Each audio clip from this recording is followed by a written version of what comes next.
presentasi kami serta rekan-rekan seperjuangan yang kami banggakan. Problema krisis energi menjadi tanggung jawab kita semua. Kondisi terkini, bahan bakar fosil tersedia dalam jumlah terbatas. Data dari statistik menunjukkan sebanyak 85% kebutuhan energi kumulatif dipenuhi oleh bahan bakar fosil. Sebesar 56,6% emisi gas rumah kaca dihasilkan dan berdampak negatif dan merugikan lingkungan kita. Fakta mengejutkan lainnya, tahun 2050 nanti diprediksi fosil fuel akan punah. Saya rasa dengan data yang sangat miris ini harusnya mendorong kita untuk segera menemukan dan mengimplementasikan energi baru dan terbarukan. Salah satu potensi biomasa yang menghasilkan biofuel adalah mikroalga. Dengan beberapa keunggulannya seperti total dry biomass-nya di atas 80%, siklus pertumbuhannya yang sangat cepat, sehingga tahap pemanenan mikroalga harus dilaksanakan dengan prinsip yang berkelanjutan, efisien energi, dan hemat biaya.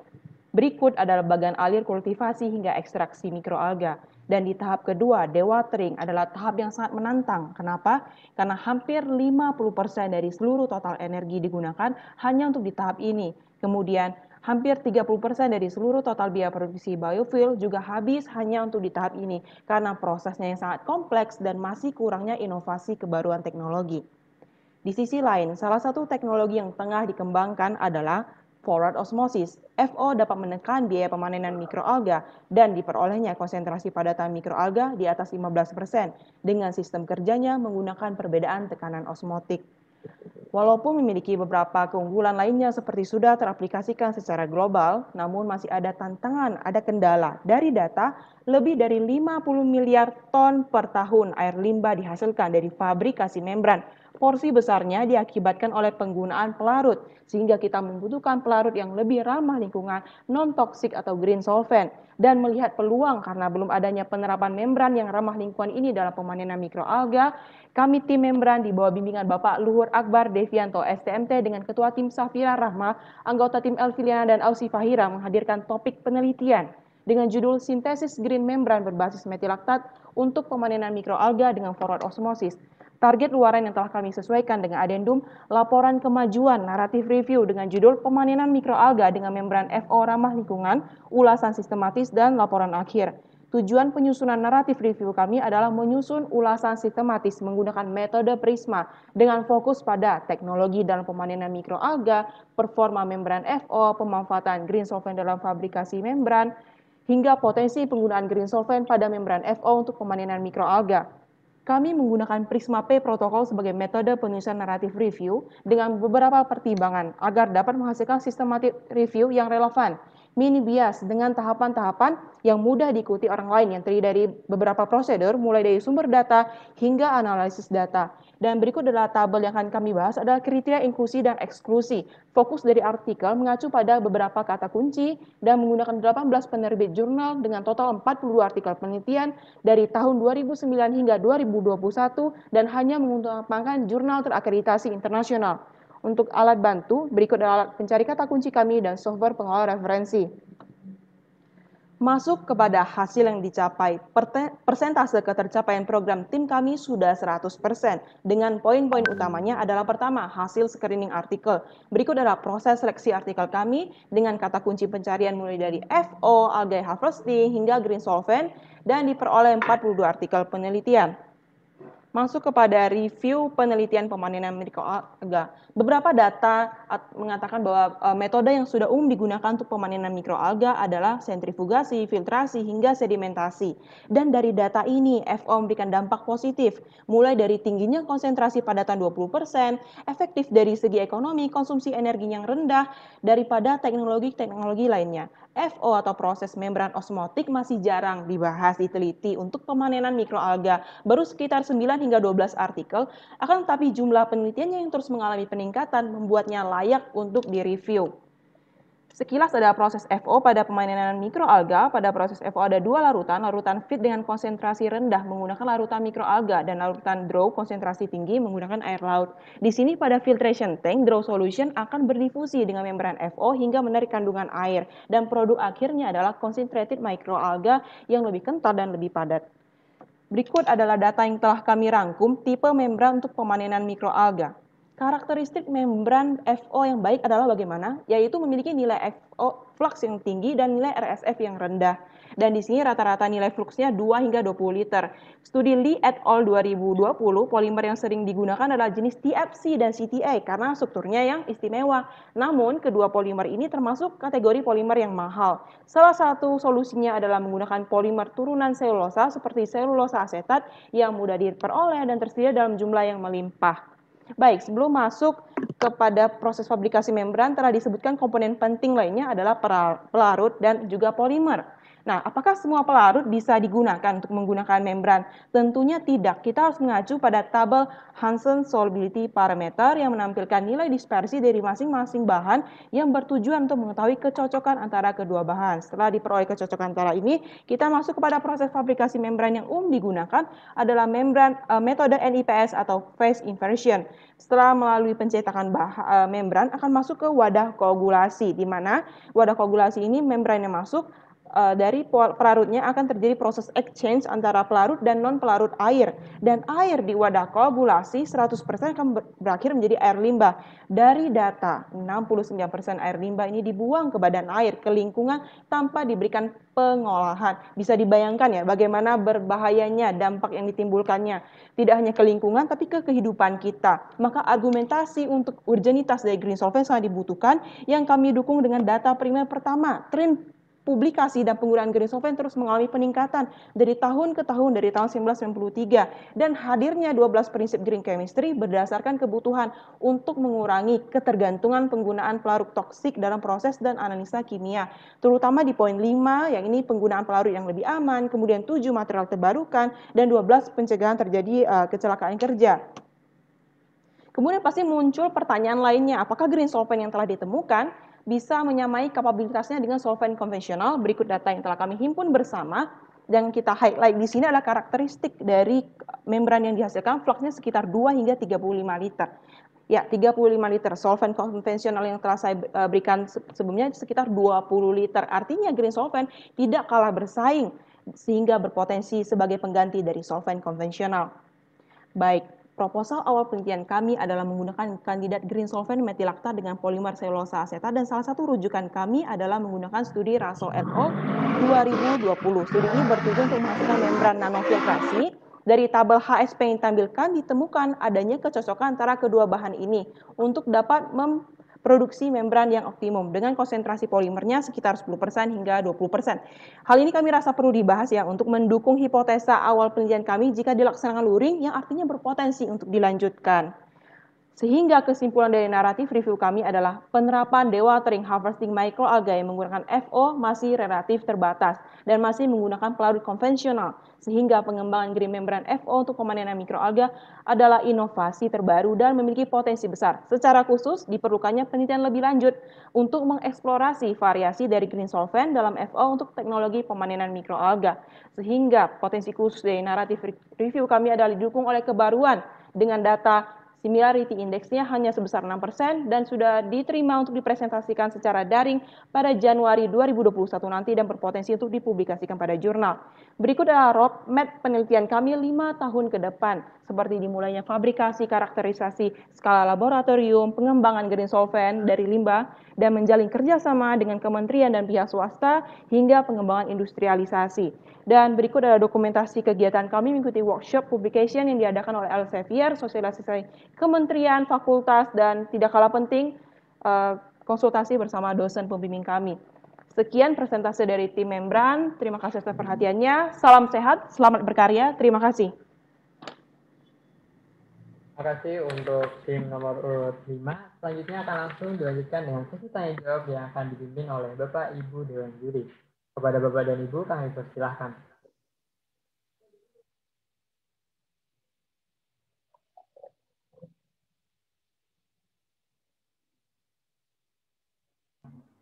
Pak Sondi. Oke. Ya, dipersilahkan Pak. Terima kasih. Saya kira ini merupakan langkah untuk panen energi ke depan yang mudah-mudahan lebih murah begitu. Memang mungkin saat ini jatuhnya bisa relatif lebih mahal begitu, tapi tidak apa-apa karena dalam konteks pengembangan. Apakah jenis mikroalga itu sama begitu?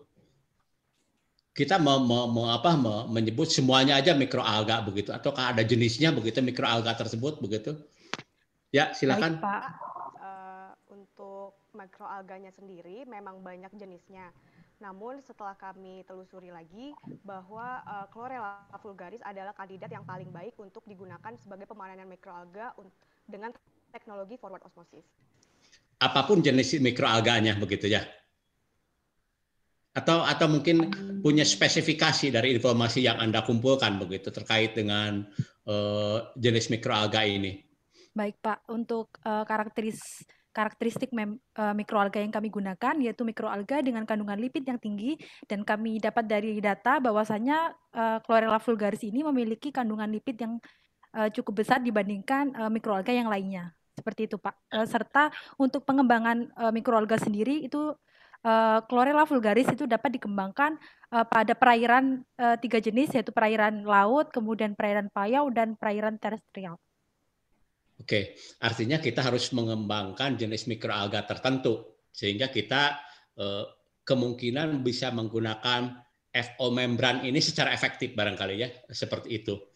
Nah,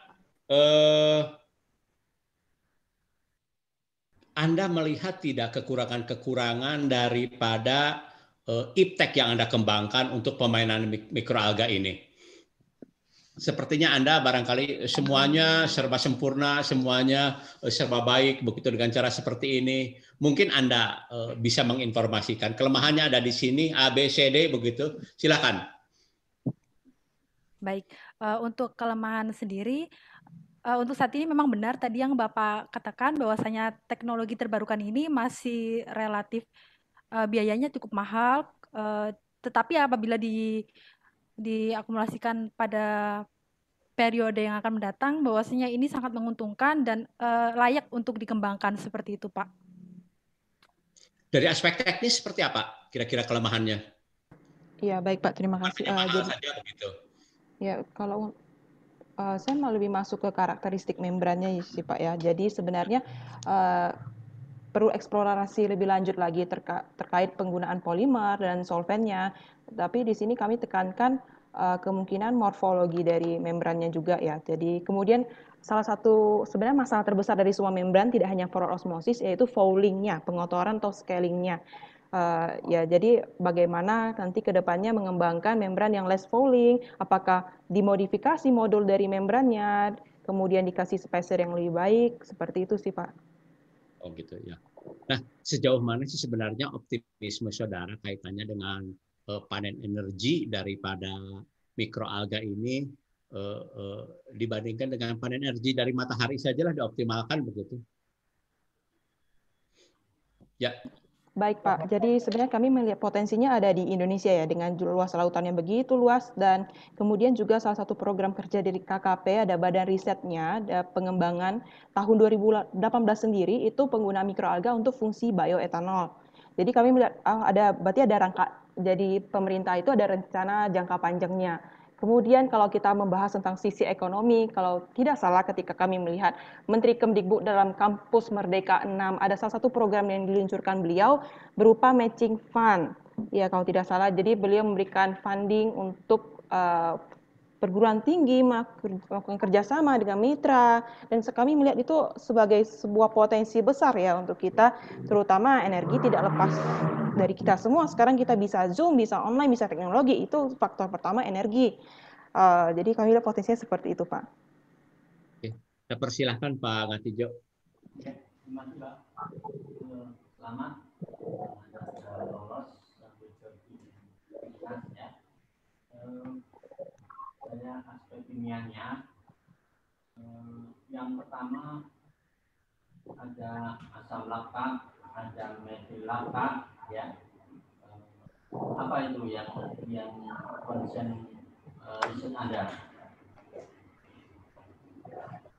Mohon maaf Pak, bisa diulangi pertanyaannya karena belum jelas. Oh, Bapaknya belum unmute ya. Oke, maaf. Maksudnya selamat ya, mau Bapak ulangi. Yang aspek yang kami tanyakan aspek kimianya, ada asam laktat, ada metil laktat, Coba dijelaskan. Baik Pak, izin menjawab. Sebenarnya yang kami gunakan untuk solvent sendiri adalah metilaktat, di mana metilaktat sendiri dapat diperoleh dari gabungan antara asam laktat dan yang dieksterifikasi bersama metanol, seperti itu Pak. Oke.